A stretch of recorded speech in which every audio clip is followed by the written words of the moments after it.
So you're getting ready to buy your next dump trailer, and you know that the body of your dump trailers are going to take a beating just due to the nature of the work that you do, whether it's hauling off construction debris, broken up concrete, getting gravel dropped in it. All these type things are really hard on the dump body.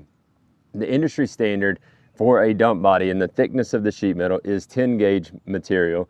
There are some manufacturers that cheap out and go thinner, and 10 gauge is kind of your industry standard. And then you actually have a upgrade with Diamond C to a 7 gauge Super Duty body.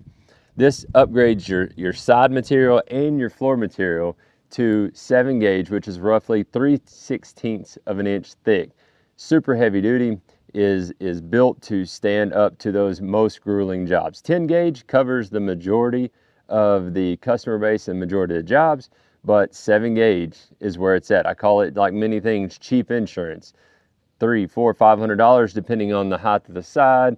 The cost varies, but it is well worth it when you're talking about an investment for a long time down the road.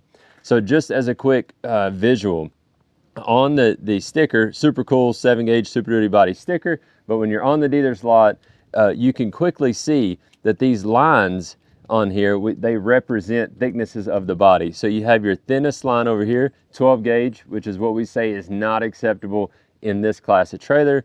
Your middle line represents 10 gauge, that covers most people, and 7 gauge is what's on this trailer. And it is like I say, the most robust body that you can get on a dump trailer.